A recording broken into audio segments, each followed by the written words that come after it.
The oxygen concentrator in the corner of the master bedroom hummed a relentless, rhythmic drone, a mechanical heartbeat filling the silence of the sprawling Atlanta estate. At 62, Monica Vance found her entire world reduced to the four walls of this room and the shallow breaths of the man lying in the center of it. Marcus was dying.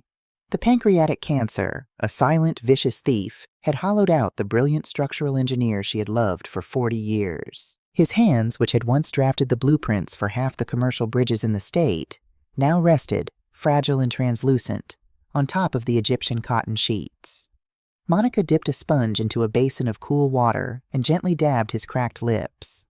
Outside the floor-to-ceiling windows, the manicured lawns of their Buckhead mansion stretched out toward the tree line, a testament to a lifetime of hard work, smart investments, and a partnership built on absolute trust. They had built this life together, brick by brick. Now it felt like a museum waiting for its curator to depart.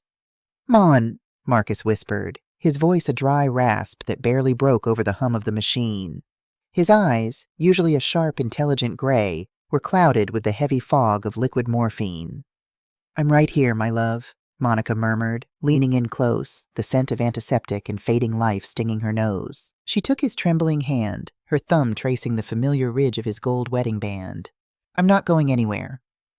The papers," he mumbled, his brow furrowing in a sudden confused panic. He tried to shift, a weak spasm of anxiety. "Trey said, medical, need to sign." "Shh, don't worry about any papers right now," Monica soothed, brushing a shock of thinning gray hair from his forehead. "Trey is just handling the hospital bureaucracy, so we don't have to. You just rest." Marcus's eyes fluttered closed, the heavy medication dragging him back under. Monica let out a long, shuddering breath, feeling the ache in her lower back. She had barely slept in 3 weeks. She had refused full-time hospice nurses, insisting on being the one to care for him.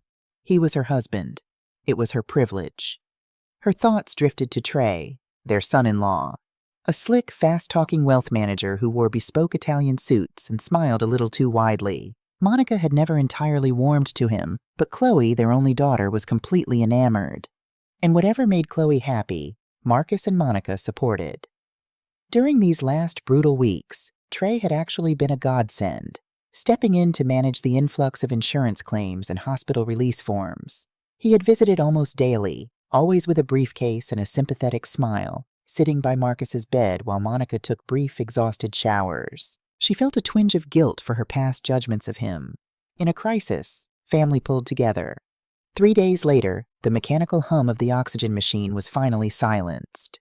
Marcus Vance took his last rattling breath just as the Georgia sun broke over the horizon, leaving Monica adrift in a profound, echoing emptiness. The funeral was a grand, hollow affair. The mahogany pews of the First Presbyterian Church were packed with Atlanta's elite, architects, developers, politicians, and socialites, all turning out to pay their respects to a titan of industry. Monica sat in the front row, wrapped in black silk and a suffocating veil of grief. She felt entirely detached from her own body. People offered condolences, their voices blurring into a dull, sympathetic roar. Chloe stood by her side, a flawless picture of tragedy. At 32, Chloe had inherited her mother's striking cheekbones, but lacked her warmth. She wept gracefully into a lace handkerchief, leaning heavily on Trey, who stood tall and stoic, fielding the condolences with the practiced efficiency of a seasoned public relations executive. "We're here for you, Mom," Chloe had whispered at the graveside, clutching Monica's arm as the polished casket was lowered into the earth. "You aren't alone. We're going to take care of everything." Monica had leaned her head against her daughter's shoulder, tears hot and fast behind her dark glasses. She believed her. In the ruins of her life, she believed her daughter was her anchor. She couldn't have known that the anchor was already tied to her throat. The silence in the Buckhead mansion the morning after the funeral was deafening. The catered platters from the wake had been cleared away. The floral arrangements were already beginning to wilt, filling the foyer with the sickly sweet scent of decaying lilies. Monica stood in Marcus's private study, a room lined with leather-bound books, framed blueprints, and the antique brass compass collection he had cherished. She held an empty cardboard box. She needed to pack away his drafting tools, just to give her hands something to do, just to keep from drowning in the quiet. The heavy front doors opened, the sound echoing through the marble hallway. Footsteps approached the study. "Chloe? Trey?" Monica called out, wiping her eyes hastily and setting down a brass compass. They walked in. There was an immediate, chilling shift in the atmosphere. The sympathetic, grieving daughter from the cemetery was gone. Chloe was dressed in sharp designer activewear, holding an iced matcha latte. Her expression was flat, almost annoyed. Trey followed close behind, carrying his signature leather briefcase. The comforting, supportive son-in-law routine had vanished, replaced by the predatory stance of a man walking into a boardroom for a hostile takeover. "Mom, we need to talk," Chloe said, bypassing a hug and sitting directly in Marcus's heavy leather desk chair. It was an aggressive, territorial move that made the hairs on the back of Monica's neck stand up. "Of course, sweetheart." "What is it?" Monica asked, her voice trembling slightly. "Are the funeral expenses settled? If you need a check, just hand me the invoices." Trey set his briefcase on the polished mahogany desk and snapped the latches open. The sound was loud like a gunshot.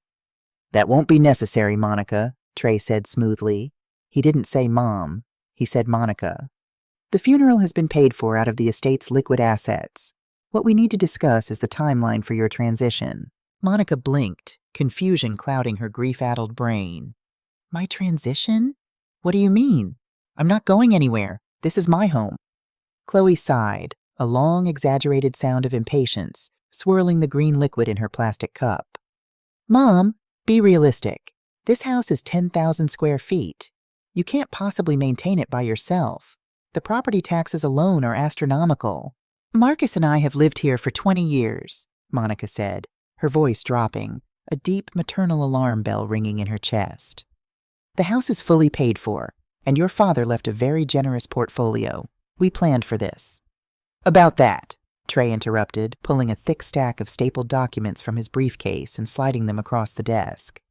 "You see, in his final weeks, Marcus recognized the financial burden the estate would place on you. He wanted to ensure the assets were protected and actively managed. He entrusted me with that responsibility." Monica approached the desk slowly. She looked down at the documents. The bold legal header screamed up at her. Durable power of attorney, financial and real estate transactions. At the bottom of the page, in a shaky, barely legible scrawl that broke her heart to look at, was Marcus's signature, dated precisely 2 weeks before he died, the exact time he was at his most vulnerable, heavily sedated on morphine, barely able to recognize his own wife. "What is this?" Monica whispered, the room suddenly spinning. "It's a comprehensive POA," Trey explained, his voice devoid of any human empathy.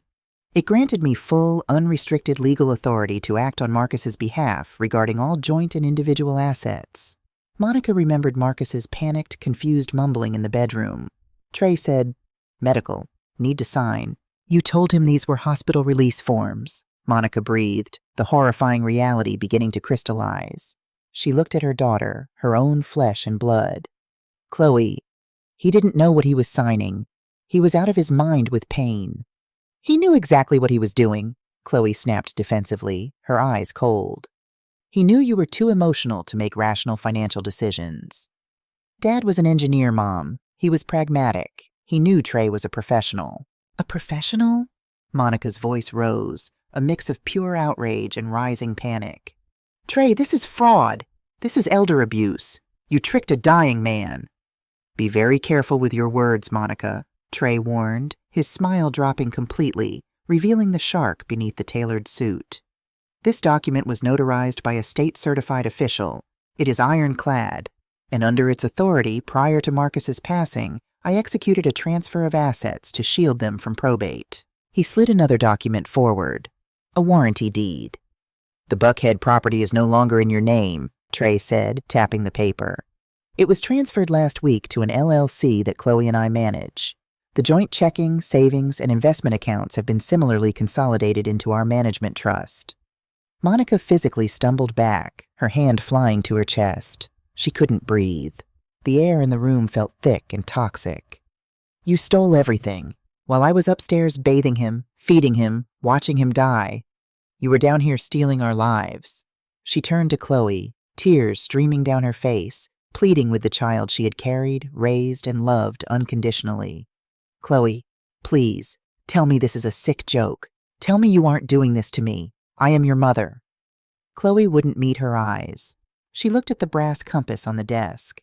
"It's just business, Mom. You've never understood finance. Trey is taking the capital and investing it in a high-yield commercial development. It's what Dad would have wanted. Growth, not stagnation."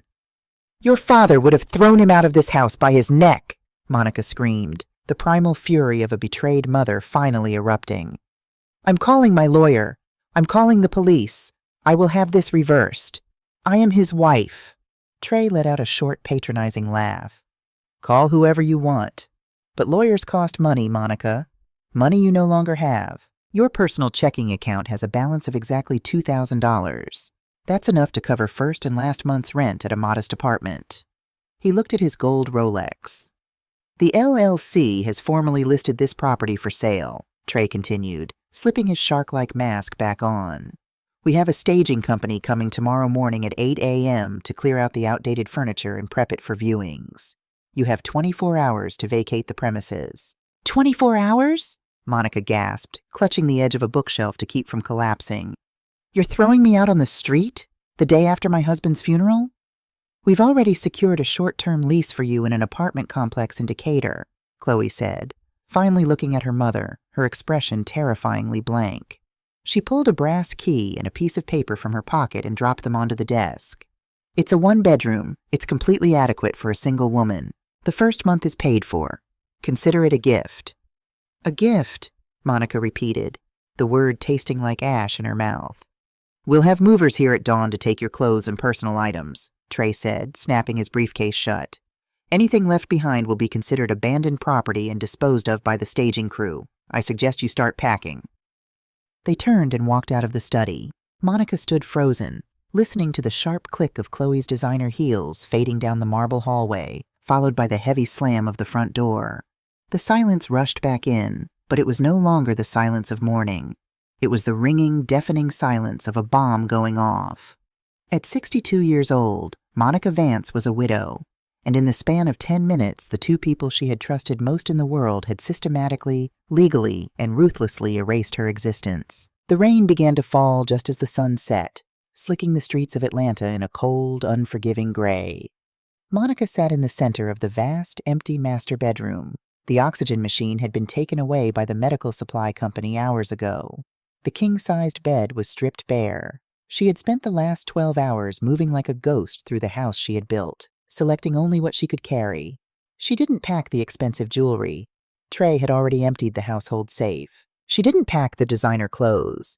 They felt like costumes of a life that no longer belonged to her. Instead, she sat next to a single medium-sized cardboard box. Inside was a patchwork of a 40-year marriage, a stack of faded photographs, Marcus's favorite worn-out cashmere sweater, his old leather-bound engineering logbook, her mother's wedding ring, and the brass compass he had kept on his desk. She looked around the room one last time. The shadows seemed to stretch, twisting the beautiful architecture into something sinister. She had loved this house. But as she sat there in the fading light, she realized it had never really been a fortress. It had just been a stage, waiting for the actors to reveal their true faces. Chloe, her beautiful, spoiled, deeply corrupted daughter. How had she not seen it? How had the entitlement festered so deeply without her noticing? Had they given her too much? Shielded her from too many consequences? The agonizing betrayal was a physical weight on Monica's chest, heavier than the grief of Marcus's death. Marcus was gone, taken by biology. But Chloe had chosen this. Chloe had watched her mother weep by a graveside, knowing she was about to render her homeless. The front doorbell rang, a harsh buzz that made Monica flinch. It was the delivery drivers Trey had hired, arriving early to begin the brutal process of eviction. Monica slowly stood up. Her joints ached, her eyes were swollen nearly shut from crying, and her soul felt entirely pulverized. She picked up the cardboard box. It wasn't heavy, but holding it required every ounce of strength she had left. She walked down the grand sweeping staircase for the last time. She didn't look back at the chandelier. She didn't look back at the grand piano where Chloe used to take lessons. She walked out the front doors and into the driving rain. An hour later, an Uber dropped her off in front of a sprawling, dilapidated apartment complex in Decatur. The contrast to Buckhead was violent. The parking lot was littered with trash. The sodium streetlights flickered erratically, and the smell of stale cigarette smoke and damp concrete hung heavy in the humid air. Monica found Unit 4B on the second floor. The metal staircase rattled ominously under her feet. She slid the brass key Chloe had given her into the deadbolt. It stuck for a moment before finally turning with a grinding screech. She pushed the door open and flipped the light switch. A single bare bulb illuminated a cramped, dingy living room. The carpet was stained a murky brown. The walls were thin, vibrating with the muffled sound of a television blaring next door. There was a cheap vinyl sofa in the corner and a kitchenette that smelled distinctly of bleach and old cooking grease. Monica stepped inside and locked the door behind her. She walked over to the center of the room and set the cardboard box down on the stained carpet. The silence of the apartment was entirely different from the mansion. It was oppressive, closing in on her from all sides. She sank to the floor, her back against the cold drywall. She pulled her knees to her chest, wrapping her arms around her legs. For the first time since Marcus had died, the dam broke completely. She didn't just cry. She wept with a guttural, primal agony that tore from her throat. She wept for the husband she had lost, for the daughter who had betrayed her, and for the life that had been snatched from her hands. She was entirely alone, stripped of her dignity, her home, and her resources. The villains had won. They had cast her into the dark, expecting her to simply break and fade away.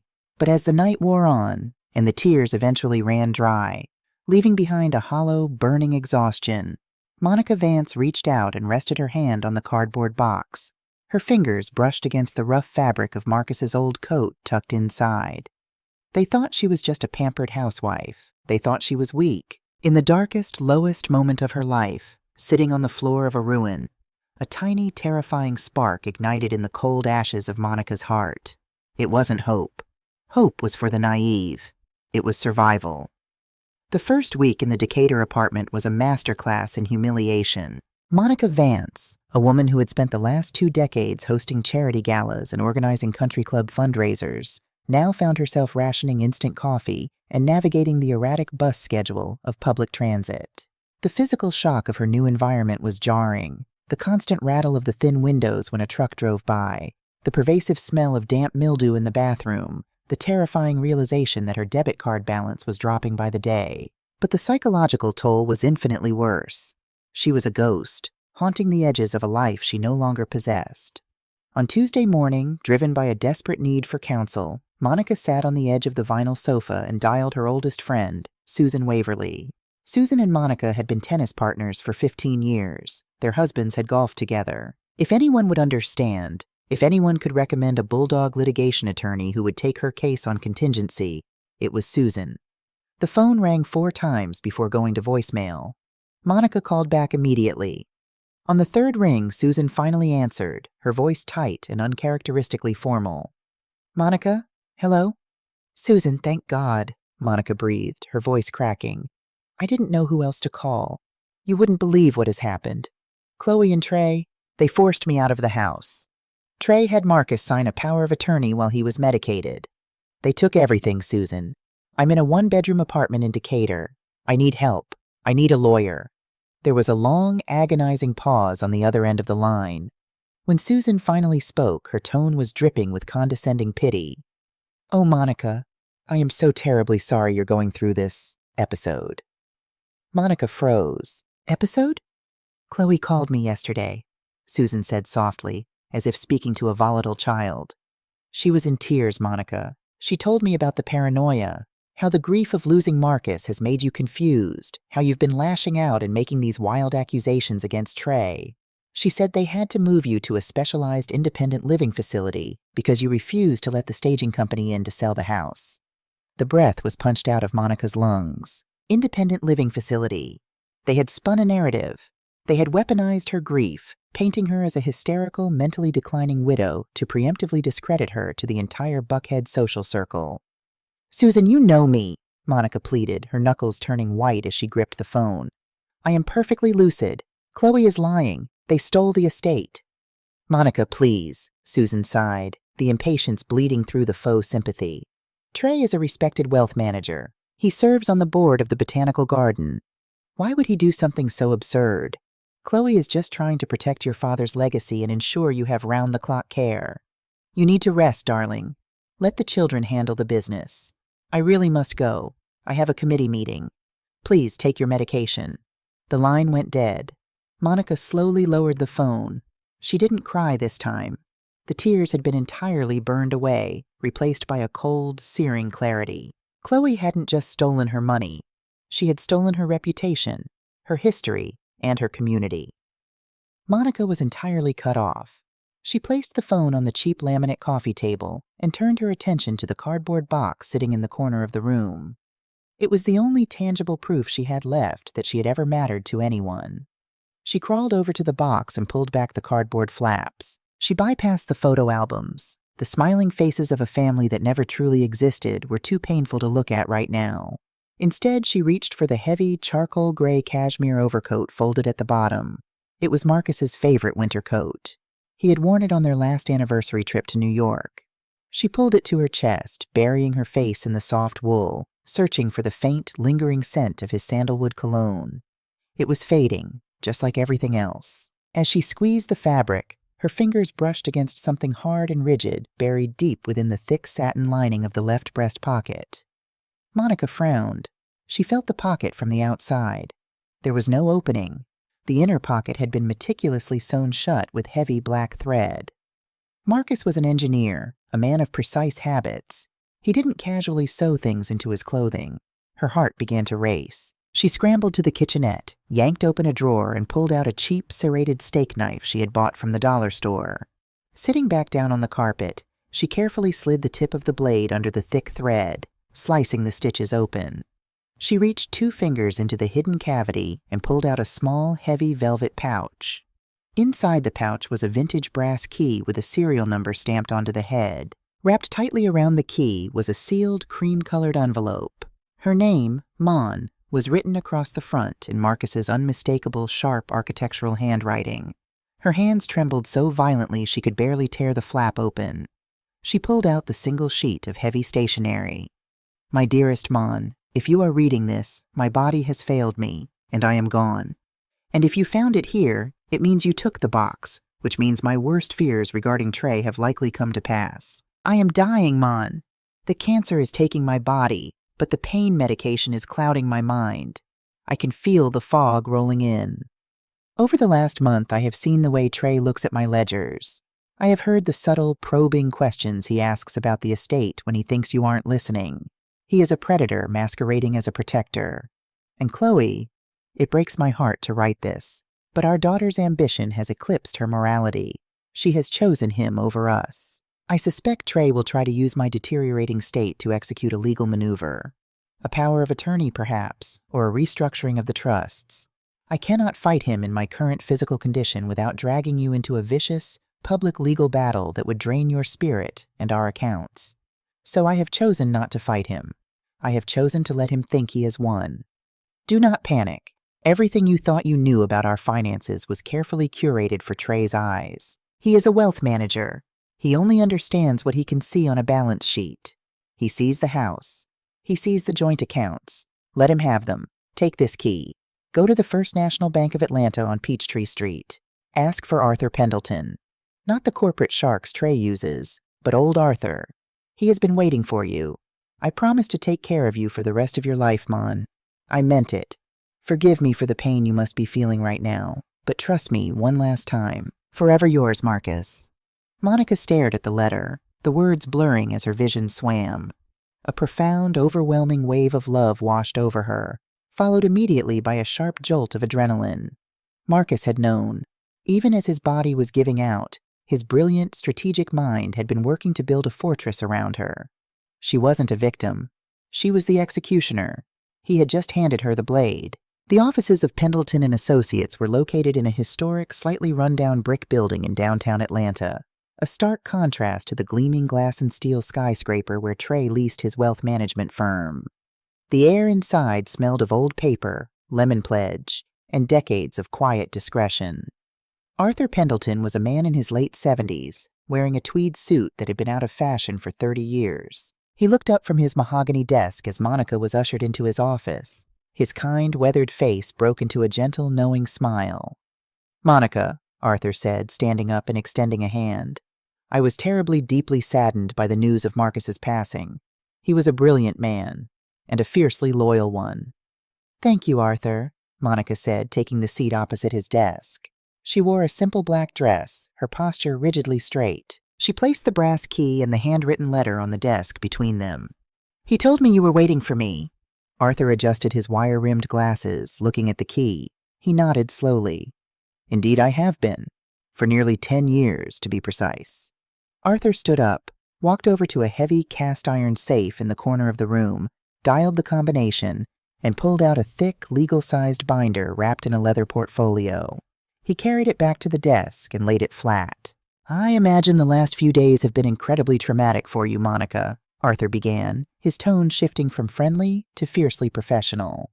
If Marcus's predictions were correct, Trey and Chloe have likely assumed control of the Buckhead estate and the primary checking accounts. They evicted me, Monica stated, the words no longer carrying the sting of humiliation, but the hard edge of fact. Trey used a power of attorney he had Marcus sign while under heavy morphine. Arthur let out a low, disappointed sigh. A predictable, sloppy maneuver. Trey is an arrogant man who assumes he is the smartest person in any room. But he made a fatal miscalculation. He assumed Marcus's wealth was tied up in brick and mortar. Arthur opened the binder. Monica, what do you know about Marcus's work in the late 2000s? Specifically, the seismic mitigation systems he was designing for commercial skyscrapers. I know he spent a lot of late nights in his study, Monica replied, furrowing her brow. He patented a few joint mechanisms, but he always said the manufacturing costs were too high to bring them to market himself. They were too high for him to manufacture, Arthur agreed, tapping a thick legal contract inside the binder. But they were not too high for Vanguard Global Innovations. 10 years ago, Vanguard approached Marcus. His seismic dampening technology was revolutionary. They wanted it. But Marcus didn't want a royalty deal. He wanted absolute, untouchable security for you.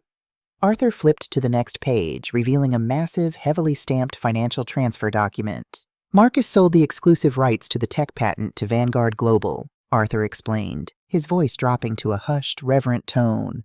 He sold it for $35 million, cash. Monica stopped breathing. The room seemed to tilt on its axis. 35 million? Tax-free, post-capital gains wired directly into an offshore holding entity, Arthur confirmed. But here is the brilliance of your husband's engineering mind, Monica. He didn't put a single dime of that money into your joint accounts. He knew that any liquid asset visible on paper would eventually attract vultures, especially vultures wearing Italian suits. Arthur pulled a separate, red-tabbed document from the back of the binder and slid it across the desk. Instead, Marcus established a blind, irrevocable trust, Arthur said, pointing to the dense legal jargon. An irrevocable trust cannot be altered, amended, or dissolved by anyone, not even the person who created it. And it certainly cannot be touched by a power of attorney. The assets within this trust exist completely outside the legal definition of Marcus's estate. Monica stared at the paper. Who controls it? You do? Arthur smiled, a fierce, protective gleam in his eye. You are the sole trustee and the sole beneficiary. Chloe's name is not on it. Trey's name is not on it. The $35 million, which has been quietly earning aggressive interest in a diversified private equity portfolio for the last decade, belongs entirely, exclusively, to you. No probate court, no wealth manager, and no deceitful son-in-law can touch a single cent of it. Monica sank back into her chair, her mind struggling to process the astronomical figures. She wasn't destitute. She wasn't a helpless widow living in a Decatur slum. She was a multimillionaire. She wielded more financial power than Trey could ever dream of managing. But the house, Monica whispered, her mind racing to catch up to the grand design. The joint accounts. Trey took them. Why did Marcus leave them exposed? Arthur leaned forward, folding his hands on the desk. Because a magician requires a diversion, Monica. If Marcus had $35 million sitting in a checking account, Trey would never have stopped hunting for it.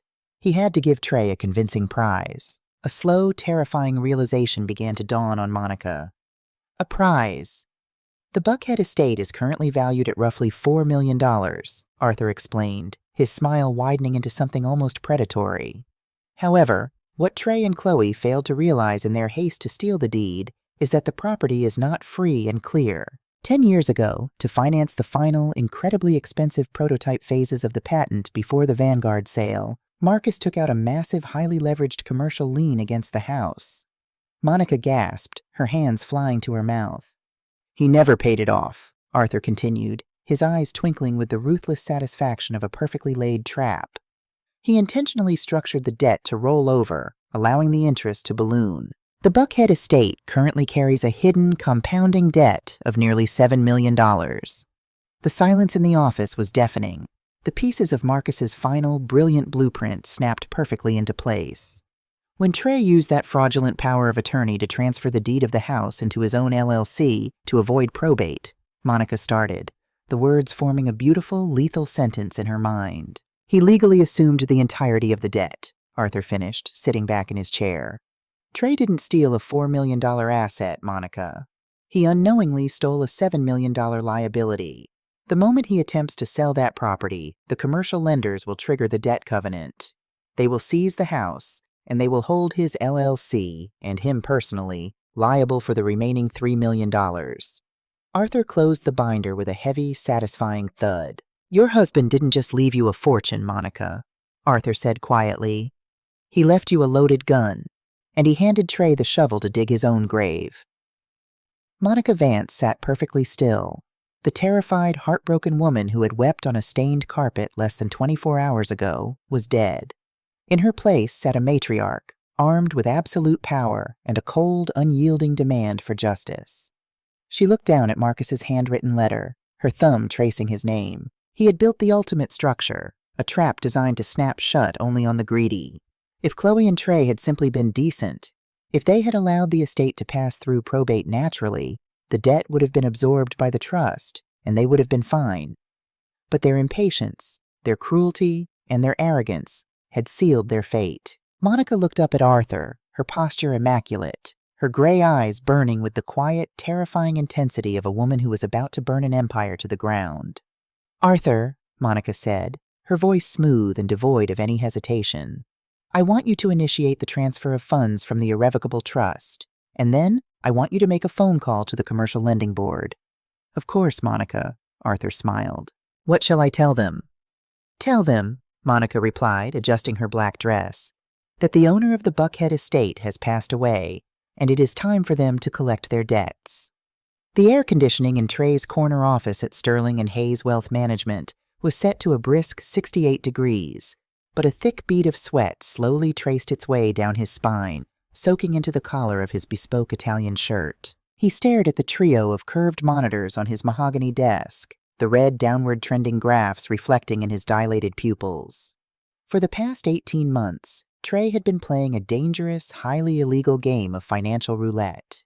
Convinced of his own infallibility, he had quietly siphoned capital from his firm's high-net-worth clients to aggressively leverage positions in unregulated offshore cryptocurrency markets. It was supposed to be a temporary bridge, a brilliant maneuver to double his personal wealth before quietly replacing the client funds. But the market had crashed. The crypto exchange had frozen withdrawals, and Trey was currently staring at a $3 million crater in his clients' portfolios. The firm's quarterly internal audit was scheduled for Friday. If the partners discovered the missing funds, Trey wouldn't just lose his license. He would be facing federal wire fraud charges and a minimum of 10 years in a federal penitentiary. But Trey had a lifeline: Marcus Vance's estate. When Marcus was diagnosed with terminal cancer, Trey saw the perfect, foolproof bailout. He knew Marcus had built an empire, and the Buckhead mansion was the crown jewel. By tricking the heavily medicated old man into signing the durable power of attorney, Trey had successfully bypassed the lengthy, scrutinized probate process. He had transferred the title of the $4 million estate directly into a private LLC that he and Chloe controlled. He had immediately listed the property below market value for a fast cash sale. A Silicon Valley tech executive, eager for a turnkey Atlanta mansion, had taken the bait. The closing was scheduled for 2 p.m. today.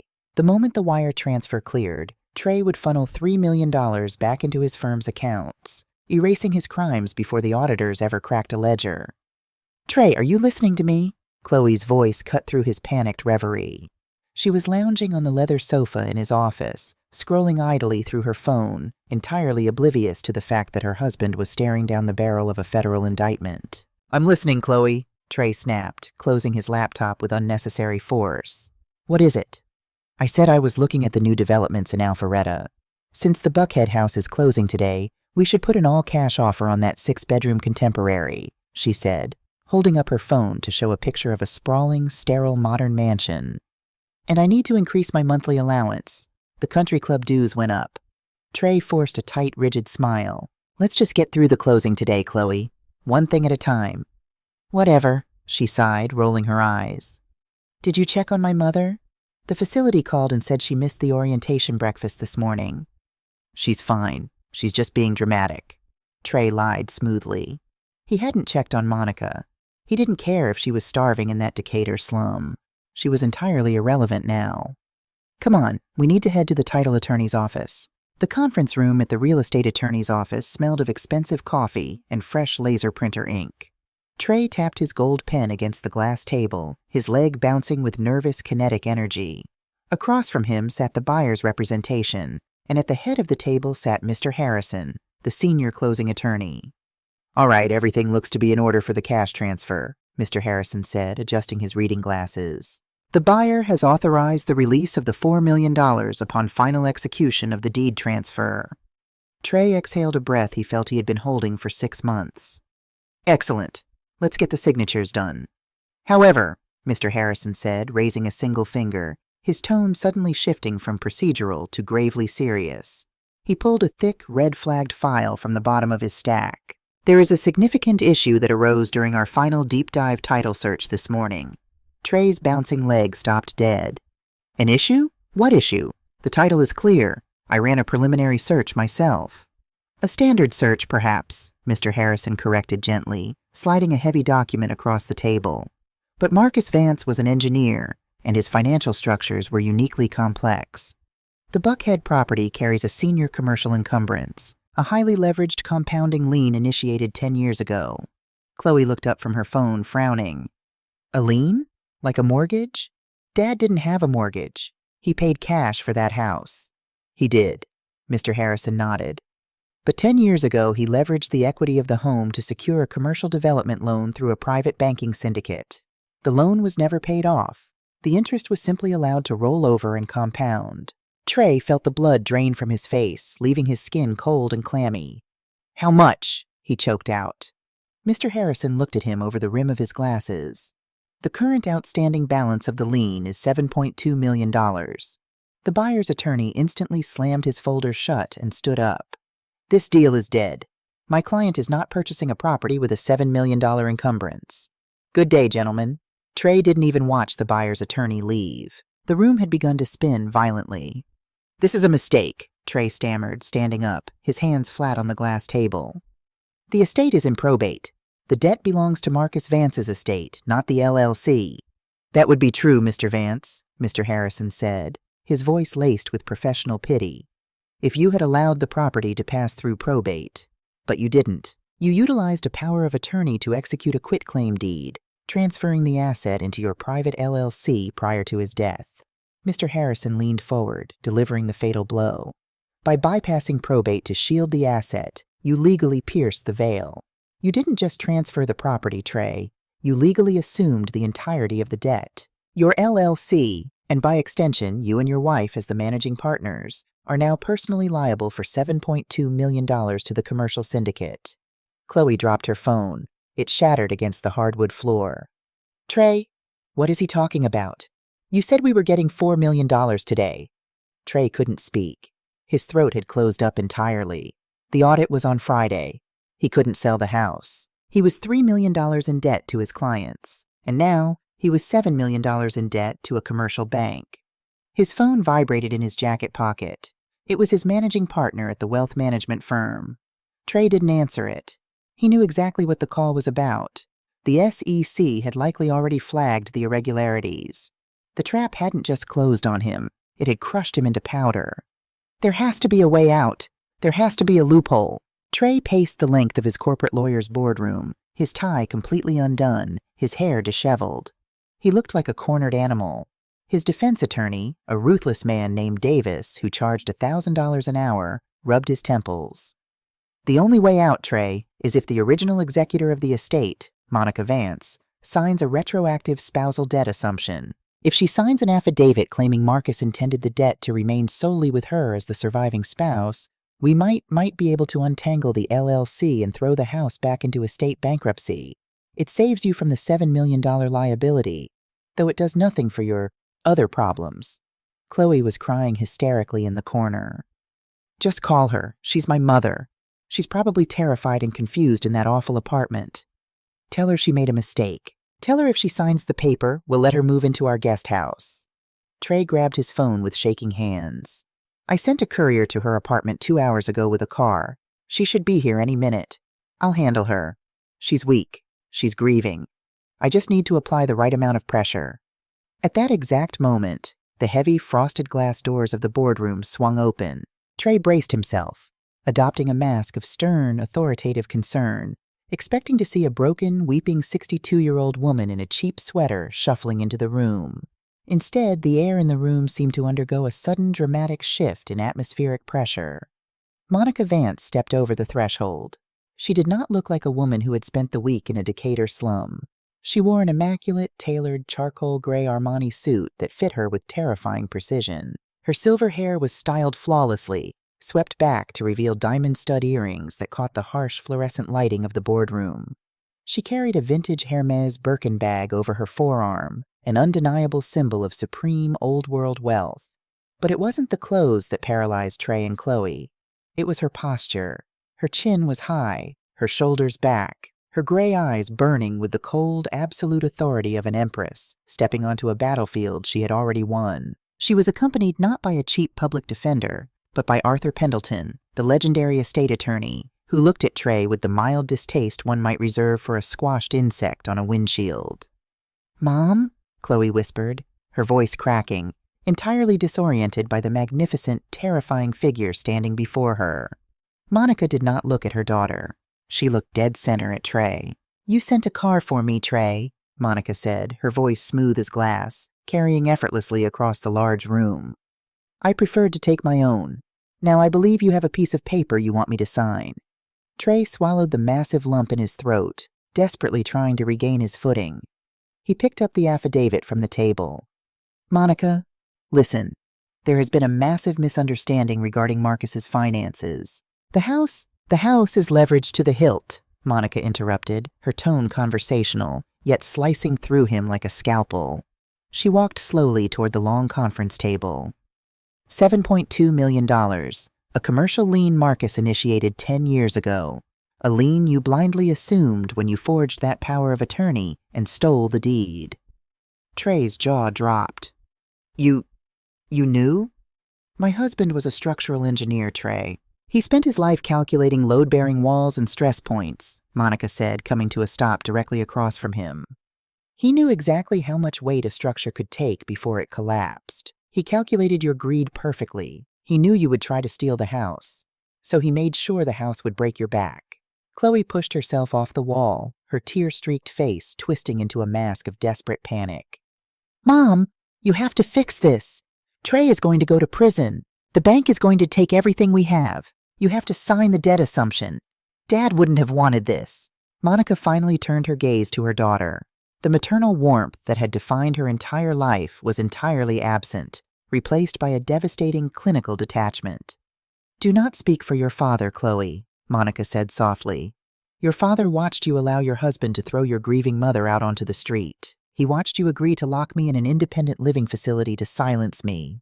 "I was just doing what Trey said was best," Chloe sobbed, pointing a trembling finger at her husband. "He said you were confused. He said the estate was broke." "The estate was broke," Arthur Pendleton chimed in, stepping forward and dropping a thick, leather-bound portfolio onto the table. "The visible estate, that is. Marcus intentionally drained his public accounts." Arthur opened the portfolio, turning it so Trey and his high-priced lawyer could read the bold print on the summary page. 10 years ago, Arthur stated, his voice ringing with absolute finality, Marcus Vance sold his proprietary seismic tech patent to Vanguard Global Innovations for $35 million. That money was placed into a blind irrevocable trust. A trust that cannot be touched by a power of attorney, cannot be seized by creditors, and cannot be accessed by anyone other than the sole exclusive beneficiary. Trey stared at the number on the page. $35 million. His knees literally buckled. He grabbed the back of a leather chair to keep from collapsing onto the floor. $35 million. All this time he had been trying to steal pennies while stepping over a mountain of gold, and because of his own impatience, he had locked himself out of the mountain forever. "You," Trey gasped, his chest heaving as he struggled for air. "You set me up." "I didn't do anything, Trey," Monica replied, her voice dropping to a dangerous whisper. "I simply allowed you to execute your own plan. You dug the hole. You jumped in. I am just here to kick the dirt over your head." Trey looked at the indemnity affidavit in his trembling hand. "Monica, please. The SEC is auditing my firm on Friday. I'm $3 million in the hole with client funds. If I can't sell the house, if you don't take this debt back, I'm dead. I'll lose my license. I'll go to federal prison." For a fleeting second, the old Monica, the woman who baked cookies for charity drives and always believed in second chances, felt a pang of horror at the total destruction of another human being. But she thought of the cramped, smelling apartment in Decatur. She thought of Marcus, dying in pain, being manipulated by the man standing before her. The old Monica was gone. Monica reached out and took the affidavit from Trey's hand. Trey's eyes lit up with a pathetic, desperate flicker of hope. Monica looked him dead in the eye, and with slow, deliberate precision, she tore the heavy parchment paper cleanly in half, then in quarters. She let the pieces flutter to the pristine surface of the glass table. "Actions have consequences, Trey," Monica said, her voice echoing with the heavy, inescapable weight of karma. "Enjoy federal prison." She turned on her heel, her Armani suit cutting a flawless silhouette, and began to walk toward the door.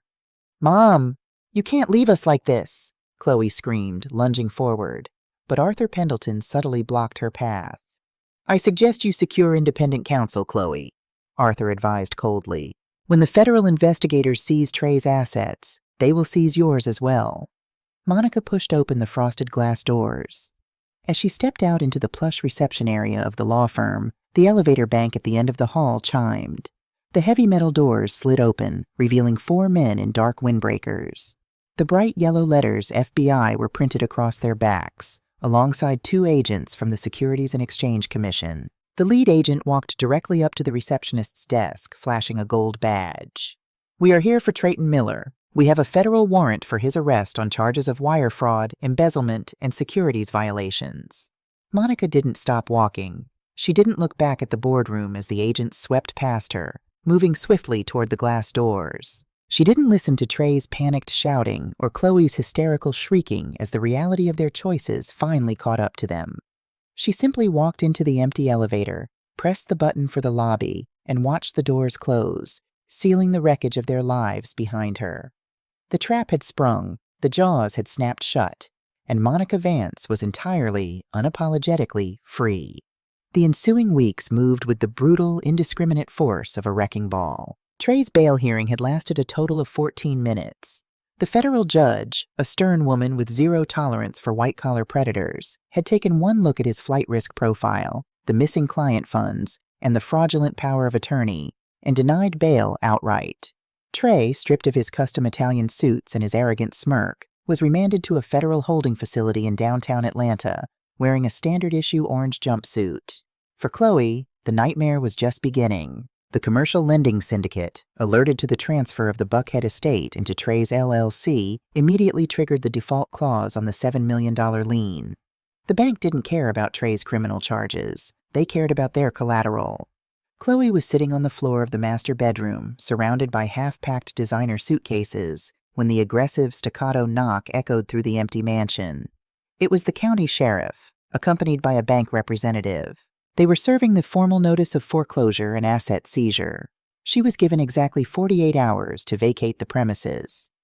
"You can't do this," Chloe had screamed at the stoic bank representative, her voice cracking, her manicured nails digging into the heavy oak door frame. "My husband is a wealth manager. We have assets." "Your husband's assets are currently frozen by the Securities and Exchange Commission, Mrs. Miller," the representative had replied flatly, handing her a thick manila envelope. "And the LLC you co-manage is currently $3 million in default. I strongly suggest you use these 48 hours to pack your personal belongings, provided they were not purchased with embezzled funds." When the door closed, Chloe collapsed onto the marble floor of the foyer. The sheer, suffocating terror of true poverty, something she had never known for a single second of her 32 years of life, began to wrap its cold fingers around her throat. But Chloe was her father's daughter in one fatal regard. She possessed a relentless, stubborn drive. However, unlike Marcus, whose drive was built on creation and intellect, Chloe's was built on sheer, unadulterated entitlement. She wiped her mascara-stained cheeks, a dark, toxic bitterness hardening her features. She wasn't going to go down like this. Trey might be a criminal, but Marcus was her father. He had loved her. When she graduated from college, Marcus had thrown a lavish party and, after a few glasses of scotch, had promised her that no matter what happened in the world, there would always be $5 million set aside with her name on it. "She manipulated him," Chloe whispered to the empty, echoing hallway, the delusion taking root in her desperate mind. "My mother manipulated Arthur Pendleton and the trust. She stole my $5 million. Chloe grabbed her phone and dialed Bradley Finch, an aggressive, predatory litigator known around Buckhead for taking on messy, high-profile family disputes. Finch was a shark who thrived on wealthy family dysfunction, and more importantly, he worked on contingency. "Mr. Finch," Chloe said, her voice shaking with a manufactured righteous anger, "my mother has committed trust fraud. I want to sue her for my inheritance. I want my $5 million. Finch had agreed to take the case, but even a contingency lawyer required a retainer for filing fees and private investigators. Chloe needed $50,000 in cash, immediately. Her credit cards were declined. Her checking accounts were frozen by the feds. She needed Trey's emergency stash. Trey had always been paranoid. Chloe knew that behind the climate-controlled wine cellar in the basement, there was a secondary, hidden safe bolted into the foundation. Trey had never given her the combination, claiming it was strictly for client confidentiality, but Chloe wasn't an idiot. She knew Trey's patterns. She knew his mother's maiden name, his childhood zip code, and the date he passed his Series 7 exam. After an hour of frantic dialing in the damp, cool air of the wine cellar, the heavy steel door clicked and swung open. Chloe reached inside, expecting to find stacks of $100 bills or bearer bonds. Instead, her hands met the cold, sleek plastic of a waterproof document case. She pulled it out and set it on top of a wine barrel, her hands trembling as she popped the latches. Inside was no cash. There was only a thick file folder, a prepaid burner phone, and a leather passport holder. Chloe frowned. She opened the passport holder. 2 passports fell out. The first bore Trey's photograph, but the name printed next to it was Thomas Wright. The second passport was a woman's, a stunning 20-something blonde with piercing blue eyes. The name was Valeria Rossi. Chloe's breath hitched in her throat. Her hands began to shake violently. She dropped the passports and grabbed the file folder. It contained wire transfer confirmations to an offshore account in the Cayman Islands, registered under the name Thomas Wright. It also contained printed real estate listings. A secluded, multi-million-dollar beachfront villa in Belize, paid in full. Finally, Chloe picked up the burner phone. The battery was almost dead, but it flickered to life. She opened the message log. There was only one contact, saved as V. Chloe scrolled to the top of the chain, dated 3 weeks ago, the day after Marcus's funeral. Trey, the old man is finally dead. I got the POA signed, moving the house into the LLC tomorrow. V, good. I hate waiting. Are you sure she won't fight you? Trey, Chloe is an idiot. She'll do whatever I tell her. She actually thinks we're moving into a bigger house.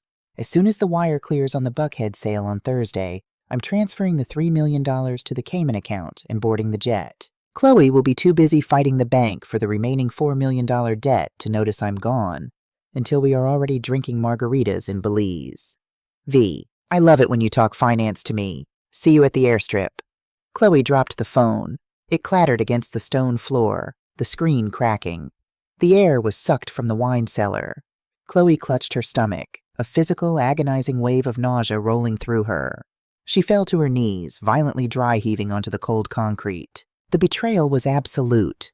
It was a perfectly constructed, flawless mirror reflecting her own monstrosity.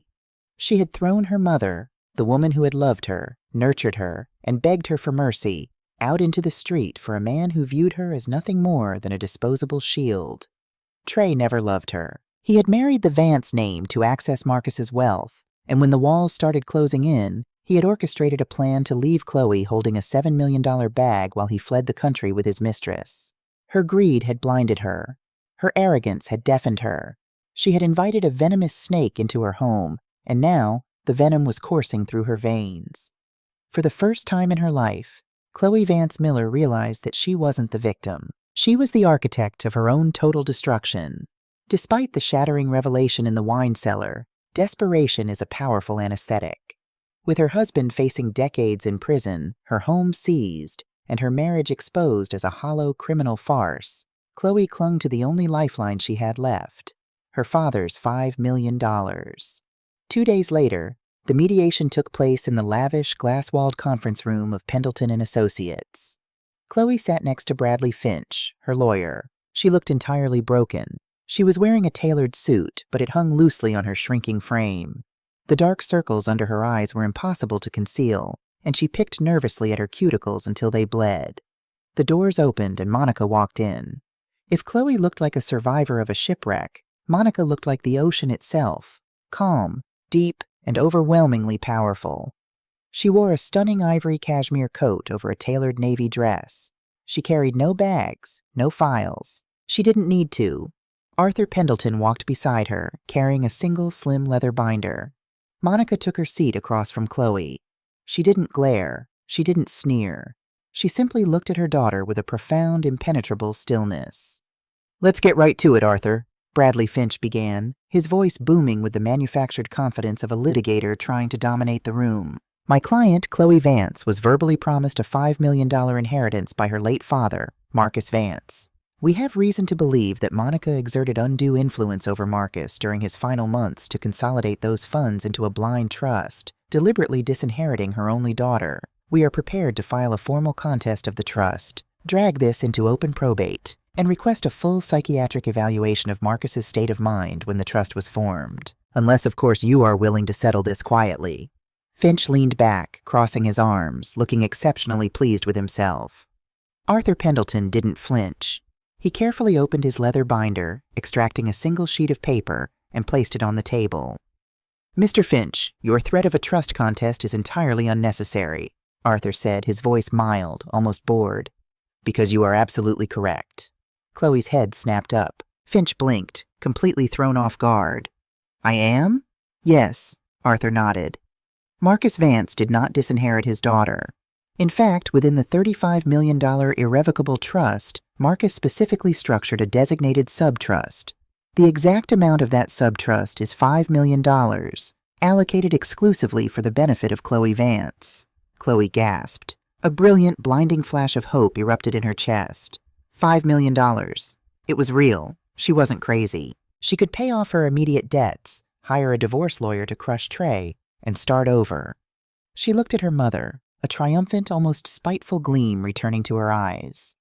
"However," Arthur continued, raising a hand to silence Finch, who was already reaching for a pen to draft the settlement, "Marcus Vance was a man who understood human nature as well as he understood physics. He knew that money without morality was a dangerous weapon. Therefore, the $5 million allocation was not unconditional." Arthur turned a page in his binder. The rustle of the heavy parchment sounded incredibly loud in the quiet room. "The subtrust is governed by an in terrorem clause, commonly known as a no-contest clause, combined with a highly specific behavioral covenant.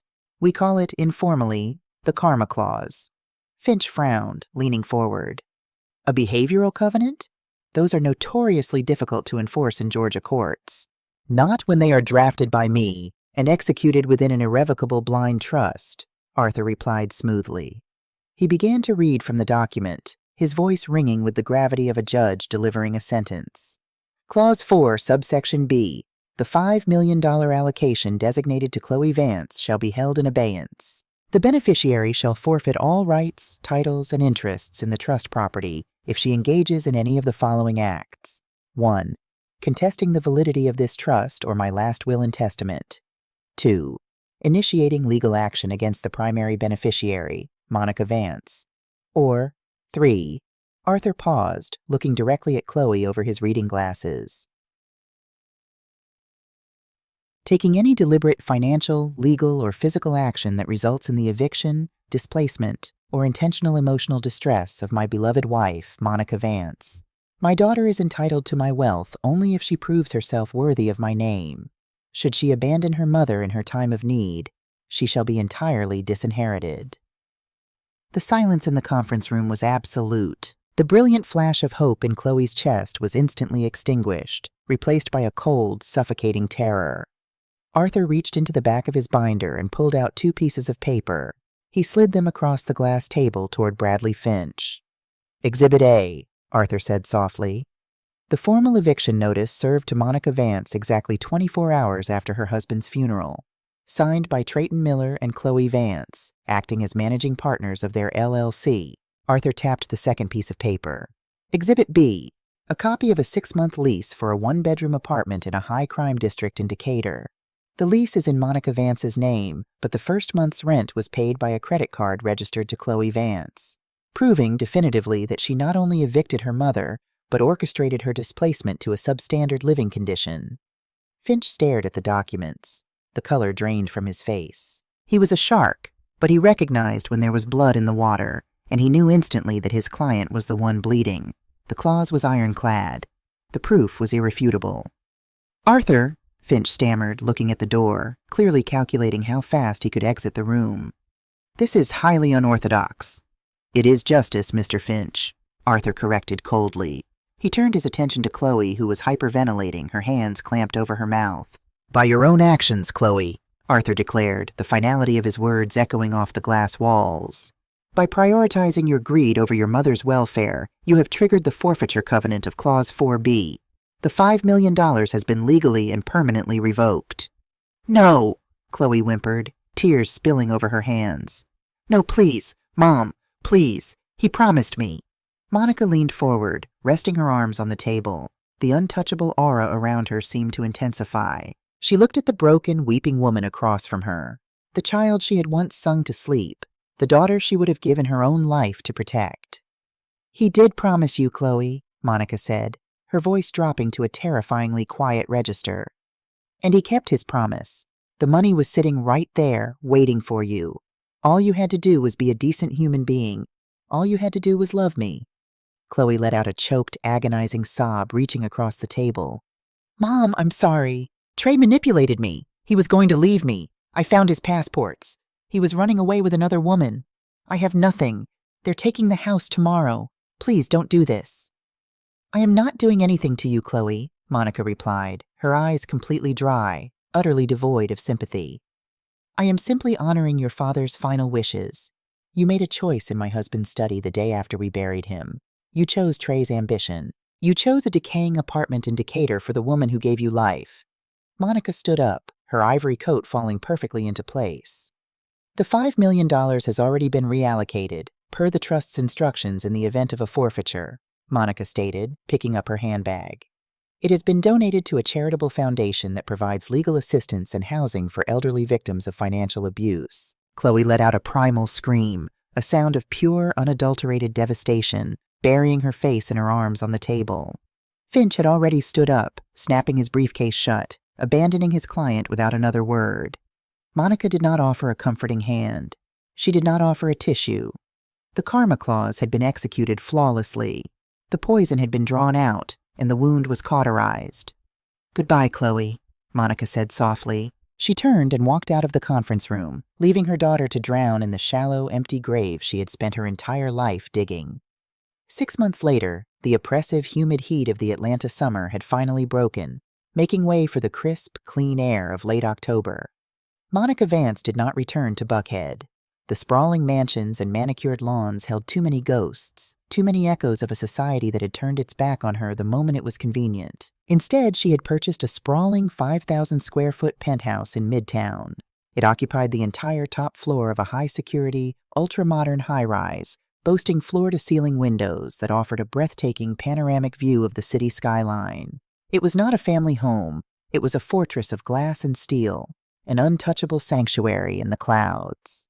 Monica stood in her private studio, a large room bathed in northern light, holding a palette of oil paints. Before Marcus had gotten sick, before the world had collapsed, she had been an avid painter. For years, the brushes had sat dry. Now she painted almost every day. The canvas in front of her was a vibrant, abstract storm of deep blues and fierce, metallic golds. The soft chime of the private elevator interrupted her focus. A moment later, Arthur Pendleton walked into the studio, carrying his ever-present leather briefcase. He looked out of place in the ultra-modern apartment, a relic of old-world law. But to Monica, he was the only trusted confidant she had left.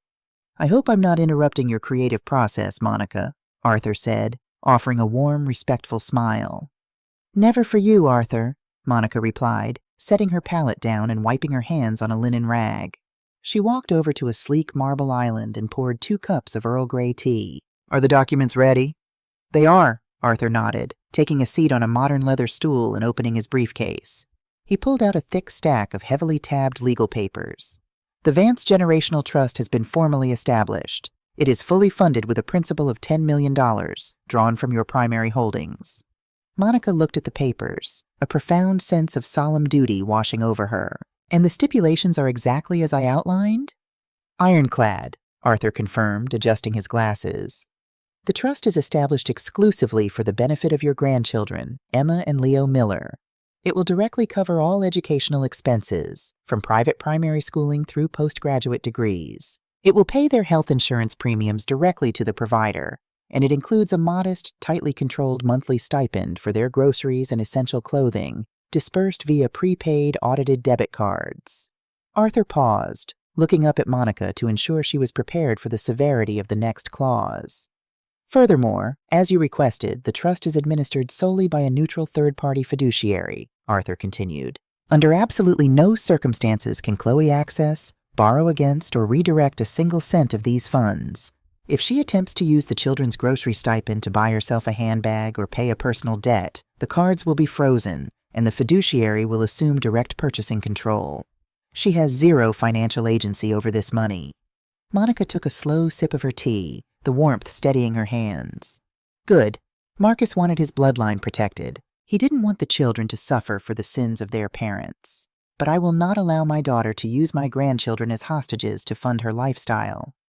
"It is a brilliant, if somewhat ruthless, legal structure, Monica," Arthur said, a hint of deep admiration in his voice. "Chloe is currently living in a weekly motel off the interstate. Her divorce from Trey is finalizing next week. She gets nothing, as he had nothing left that wasn't seized by the federal government. She will have no choice but to work." "She is 32 years old, Arthur," Monica said, looking out the massive windows at the sprawling city below. "It is time she finally learns what a dollar actually costs." Arthur closed his briefcase. "You have secured your legacy, Monica, and you have insulated yourself perfectly." "Thank you, Arthur," she whispered. As Arthur left, the penthouse returned to its pristine, elevated silence. Monica picked up her brush again, but the focus was gone. The mention of her grandchildren, 7-year-old Emma and 4-year-old Leo, tugged at a deep maternal cord she had spent the last 6 months trying to freeze over. She missed them terribly, but she knew that to open the door an inch was to invite the hurricane back into her home.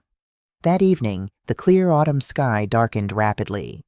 A severe low-pressure system rolled off the coast, bringing with it a torrential, violent thunderstorm. The rain lashed against the reinforced glass of the penthouse, lightning illuminating the dark apartment in sharp, jagged flashes. At 9:45 p.m., the secure intercom on the wall chimed. Monica frowned. She wasn't expecting anyone. She walked over to the panel and pressed the speaker button. "Yes, Thomas?" she asked the night concierge. "I am so sorry to disturb you, Mrs. Vance." Thomas's voice crackled through the speaker, sounding deeply uncomfortable. "But your daughter is in the lobby. She bypassed the outer security gate by following a resident's car into the garage. She is requesting to come up. She has 2 small children with her, ma'am. They are completely soaked." Monica's heart slammed against her ribs. The air in her lungs turned to ice. She closed her eyes, resting her forehead against the cool metal of the intercom panel. The universe had a cruel sense of irony. It always tested your boundaries just when you thought the mortar had finally dried. "Do not let her into the elevator, Thomas," Monica commanded, her voice remarkably steady despite the earthquake in her chest. "I am coming down." Monica wrapped a thick cashmere shawl around her shoulders and stepped into the private elevator. The descent took 30 seconds. It felt like an eternity. With every floor she passed, she armed herself, pulling up the memory of the Decatur apartment, the memory of Trey's smirk, the memory of Chloe tossing a cheap brass key onto Marcus's desk the day after his funeral. The elevator doors parted. The lobby of the building was a masterpiece of minimalist luxury, all white marble, polished chrome, and soft, indirect lighting. Standing in the center of it, dripping muddy rainwater onto the pristine floor, was Chloe. It took every ounce of Monica's restraint not to gasp. Chloe looked completely destroyed. Her hair was matted and wet, plastered to her hollowed-out cheeks. She wore a cheap, oversized plastic poncho over faded sweatpants. She looked terrifyingly thin. The vibrant, arrogant buckhead socialite completely erased by 6 months of grinding, unrelenting poverty. Clinging to her legs were Emma and Leo. The children were shivering, their small faces pale and terrified by the storm and the intimidating sterile lobby. "Mom!" Chloe choked out, her voice a raw, desperate rasp. She took a step forward, but the concierge subtly moved to intercept her. Chloe stopped, her shoulders shaking violently. "Mom, please."